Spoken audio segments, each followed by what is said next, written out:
மீன ராசி அன்பர்களே, இந்த மீன ராசிக்கு இவ்வளோதான் நம்ம இப்போ பாசிட்டிவ் சொன்னாலும் அதை ஏற்றுக்கிற சூழ்நிலையில் அவங்க இல்லாத ஒரு சூழ்நிலை தான் அவங்களுக்கு இப்போ க்ரியேட் ஆகிட்டுருக்கு. ஆமாம், ஜென்ம ராசியில் சனி போகிறார். ஜென்ம ராசியில் உங்கள் சந்திரன் என்ன டிகிரியில் இருக்காரோ அது சந்திரன் என்ன டிகிரியில் இருக்கார், சனி எந்த டிகிரியில் இருக்காருன்றத சுய ஜாதகத்தை பார்த்துக்கோங்க. அப்போ கண்டிப்பாக கடனை உருவாக்குவார், அதில் எந்த மாற்று கருத்தும் கிடையாது. கடனை உருவாக்குவார், மனத்தை சஞ்சலப்படுவார். இதெல்லாம் உண்மை. அவங்கள ஏதாவது ஒரு பீடிகை போட்டு ஆஹா ஓஹோ அப்படின்னு சொல்லிட்டு போயிட்டு கடந்து போகிறதெல்லாம் சும்மா நடக்கக்கூடிய நிகழ்வுகள் அதுதான். அப்போ கண்டிப்பாக கடனை உருவாக்கியே தீர்வார். நம்மளுடைய பொருட்களை இழக்கச் செய்வார், அதில் மாற்று கருத்தும் கிடையாது. அந்த பொருள் இழப்புகள் ஏற்படாத வண்ணம் கொஞ்சம் கவனமாக இருக்கிறது நல்லது.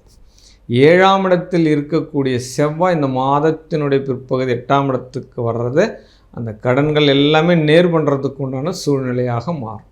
ஆமாம், 7ஆம் இடம் என்பது நண்பர்களை குறிக்கும், 7ஆம் இடம் என்பது வேலை வாய்ப்புகளை குறிக்கும், 7ஆம் இடம் என்பது பொருளாதாரத்தையும் குறிக்கும், எல்லாத்தையும் குறிக்கும். அப்போ அந்த பாகத்தில் இந்த செவ்வாய் போகும் பொழுது ஏதாவது நிறைய ஒரு நண்பனால் ஏமாற்றங்கள் உண்டு, எதிரிகளால் சூழ்ச்சிகளில் வஞ்சகப்பட்டு சிக்கிக்கொள்ளக்கூடிய சூழ்நிலைகள் எல்லாமே நடந்துடும். வம்பு வழக்குகள் போகலாமா அப்படின்னு பார்த்தோம்னா அஷ்டமஸ்தானத்தில் செவ்வாய் வருது அப்படின்னா ஏதாவது ஒரு பொருள் இழப்புகள் நேரிடும். ஆமாம், இந்த இழந்த பொருள் போனது போகட்டும் அப்படின்னு விட்டு போனால் தான் மனம் சாந்தி அடையும். இல்லைன்னு அப்படின்னா நீங்கள் அதை தொடரக்கூடிய வண்ணம் இருந்தது அப்படின்னா கண்டிப்பாக கோர்ட்டு கேஸு வம்பு வழக்குகள் இதெல்லாம் பஞ்சாயத்துகள் உங்களுக்கு எல்லாமே கொண்டு போகிறதுக்கு உண்டான சூழ்நிலைகள் நடந்து கொண்டு தான் இருக்கும். இதெல்லாம் நீங்கள் எப்படி தப்பிக்கிறது, எப்படி சமாதானப்படுத்துறது அப்படின்னா ஒன்றுக்கு மேற்பட்ட முறை ஆலோசனை பண்ணி நல்லது. யாராவது ஒருத்தவங்க அனுபவசாலியை கூட வச்சுட்டு அவங்க சொல்கிற வார்த்தைகளை கேட்டுண்டு இந்த காலகட்டத்தில் பல பேர்கிட்ட யோசனை கேட்டுட்டு அதில் எது தீர்க்கமாக நடக்கலாம் அப்படின்ற மாதிரி ஒரு நல்ல ஒரு முடிவு எடுங்க. ஒரு காரியத்தை செய்கிறதுக்கு முன்னாடி அந்த துறையில் இருக்கக்கூடிய அனுபவம் வாய்ந்த நபர்களோடு தொடர்பு பெற்று அதனுடைய ஒரு தெளிவை பெற்ற பிறகே அந்த காரியத்தில் ஈடுபடுங்க. ஆனால் கைமேல் பலன் என்பது இப்பொழுது கிட்டுறதுக்கு ரொம்ப குறைவாகத்தான் இருக்கிறது அப்படின்ற விஷயத்தையும் நான் சொல்ல கடமைப்பட்டிருக்கேன். அப்போ உத்தியோகஸ்தானத்தில் வருமானங்கள் வர்றதுக்கு உண்டான சூழ்நிலை கிடைக்கும். ரோலிங் தான் போகுது, விற்கிறது வாங்கிறது கொடுக்கறது, அதை மறுபடியும் வைக்கிறது வாங்கிறது கொடுக்கறது, இந்த மாதிரி ரோலிங் தான் இப்போ என்ன பண்ணுறா மீன ராசிக்கு கொடுத்துன்னு இருக்கா. அதில் மாற்று கருத்து கிடையாது அப்படின்ற பட்சத்தில். ஆனால் இருந்தாலும் அந்த செலவுகளுக்கு ஏதோ ஒரு ரூபத்தில் பணம் கொடுத்துட்றா, அதில் பிரச்சனை கிடையாது. தொழிலில் ஏதோ ஒரு மாற்றத்தை கொடுத்துட்றான், தொழில் மாற்றத்தை கொடுத்து ஏற்றத்தை கொடுக்கக்கூடிய வாய்ப்புகள் எல்லாமே இப்போ கிடைக்கும். அதே காலகட்டத்தில் குடும்பத்தில் சண்டை சச்சரவுகள் வர்றது சாத்தியமே. யாராவது ஒருத்தவங்க விட்டு கொடுக்கணும், இல்லை அப்படின்னா பெரிய பகிரங்கமாக பிரிவினையை கொடுக்கறதுக்கு உண்டான மாதமாகவும் இது மாறிடும். அதனால் கவனம் கவனம் கவனம், வார்த்தைகளில் கவனம், பேச்சுக்களில் கவனம் ஆக இருக்கிறது நல்லது. ராசிக்கு 12 ராகு வரக்கூடிய காலம் இதான் நடந்துட்டுருக்கு உங்களுக்கு. ஆக்சுவலாக இந்த காலகட்டத்தில் எந்த வகையிலாவது பொருளாதாரத்தை இட்டாந்து கொடுத்துருவார். கொடுத்தாந்தாலும் அது கடன் வகையாக கொடுக்குறாரா இல்லை சேவிங்கை கொடுக்குறாரா அப்படின்னு பார்க்கணும். ஏன்னா 7.5 போயின்னு இருக்குது. கண்டிப்பாக இப்போ சேவிங்கை தாண்டி உங்களுக்கு கடன் வர்றதுக்கு உண்டான சூழ்நிலை தான் போகுது. ஏன்னா சனி சந்திரனுடைய சேர்க்கை அது கடனாளியாக தான் மாற்றும். அந்த கடன் வராமல் இருக்கிறதுக்கு ஒன்றும் அது பொறுப்பான கடன், செலவு வட்டி அதிகமாக இல்லாமல் நீண்ட நாள் கடனாக கூட போட்டுருந்து இந்த காலகட்டத்தை சம்பாதிக்கிறதுக்கு ஏற்ற கடனாக வச்சுக்கிறது முதல்ல சிறப்பு அப்படின்னு சொல்லலாம். வண்டி வாகனங்கள் எல்லாமே பார்த்தோம் அப்படின்னா ஏதாவது ஒரு செலவு வச்சுன்னு தான் இருக்கும். அதெல்லாம் நீங்கள் அட்ஜஸ்ட் பண்ணி தான் போகணும். இருக்கிற வாகனத்தை சரி பண்ணி ஓட்டுங்க. இந்த காலகட்டத்தில் பெரிய இன்வெஸ்ட்மெண்ட் வேண்டியதில்லை அப்படின்ற விஷயத்தை நம்ம கண்டிப்பாக சொல்லலாம்.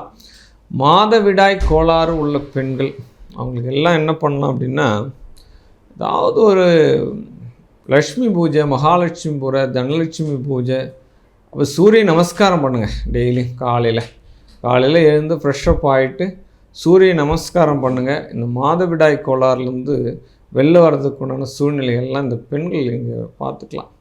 ஆமாம், அதே காலகட்டத்தில் கரு உருவாகுதல், இந்த காலகட்டத்தில் குழந்தை இல்லா தம்பதிகளுக்கு கண்டிப்பாக குடும்பத்தில் ஒரு நல்ல ஒரு ஒரு நல்ல மகிழ்ச்சியான செய்தி கிடைக்கும் அப்படின்ற மாதிரி ஒரு விஷயம் கிடைக்கும். புத்திரனால் ஏற்றம் உண்டு அப்படின்னு சொல்லலாம். காதல் வெற்றி ஆகும். ஆமாம், அதே நேரத்தில் பிரேக்கப் ஆகிருக்கும், சண்டை போட்டிருப்பா, அவங்களுக்குள்ளே ரொம்ப ரொம்ப கஷ்டமாகி போயிருப்பா. இந்த மாதிரி விஷயங்கள் இருக்கிறவங்க கூட மனம் திருந்தி வருந்தி மறுபடியும் ஒற்றுமையாவதற்கு உண்டான சூழ்நிலைகள் எல்லாமே கிடைக்கும். ஒருத்தருக்கு ஒருத்தவங்க விட்டு கொடுங்க, விட்டு போங்க. வேலையாட்கள் வருவதில் இருந்தக்கூடிய சிக்கல் உங்களுக்கு இந்த செவ்வாய் பயிற்சிக்கு அப்புறம் அது சரியாயிடும். பட் சுக்கிரன் 6ஆம் இடத்துக்கு போகிறதுனால உங்களுக்கு பொருளாதாரத்தில் மற்றவனுடைய பொருளாதாரங்கள் உங்களுக்கு வந்து சேரும் அப்படின்னு சொல்லப்படுது. அதனால தான் கடன் உருவாகும் அப்படின்ற விஷயம் சொல்லியிருக்கேன். பட் எல்லாமே தொலைதூர பயணங்கள் நல்லது. உங்களுக்கு நாகாத்தம்மன் நாகர் வழிபாடு சிறப்பை தரும். பெருமாளினுடைய ஆலயம் நாகர் மேல் படுத்திருக்கக்கூடிய இந்த கோலம் ஆதிசேஷன் ஸ்ரீரங்க ரங்கநாதனுடைய வழிபாடு வெற்றியை தரும். சனிக்கிழமை தோறும் இதை கட் பண்ணிக்கோங்க. சனிக்கிழமை தோறும் பெருமாளினுடைய வழிபாடு மிகப்பெரிய ஒரு யோகத்தை தரும். இந்த மீன ராசிக்கு இந்த சனி பகவான் பயிற்சி ஆறு வரைக்குமே என்ன பண்ணுறீங்க அப்படின்னா, வெள்ளிக்கிழமையே நீங்கள் துளசி பறிச்சுட்டு வந்து ஒரு செப்பு பாத்திரத்தில் தண்ணி ஜலத்திலோடு சேர்த்து வச்சுட்டு அதிகாலையிலேருந்து அந்த துளசி எடுத்து பாதம் படாத வண்ணம் ஏதாவது பூச்செடிகள்லையோ ஒரு ஓரமாக தூக்கி போட்டுட்டு அந்த தண்ணியில் உங்களுடைய முகத்தை கழுவிண்டே வாங்க.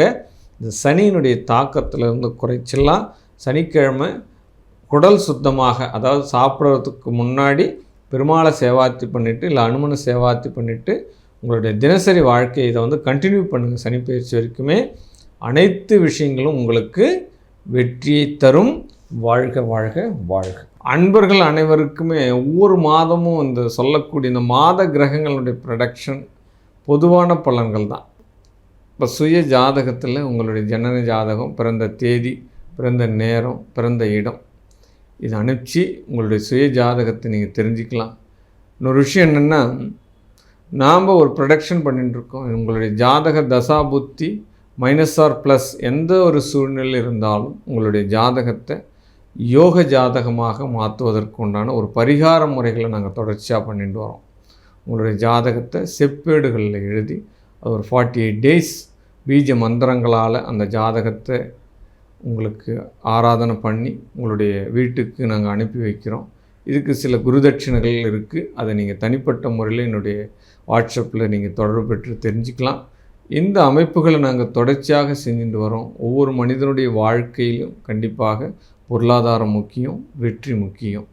அந்த பொருளாதாரத்தையும் வெற்றியும் அவன் தொடர்ச்சியாக எடுத்துக்கிறதுக்கு உண்டான ஒரு தெய்வ காரியத்தை நாங்கள் ஈடுபட்டுருக்கோம். இதனால் நீங்கள் பயனடையணும். வாழ்க வையகம், வாழ்க மக்கள், வாழ்க வளமுடன்.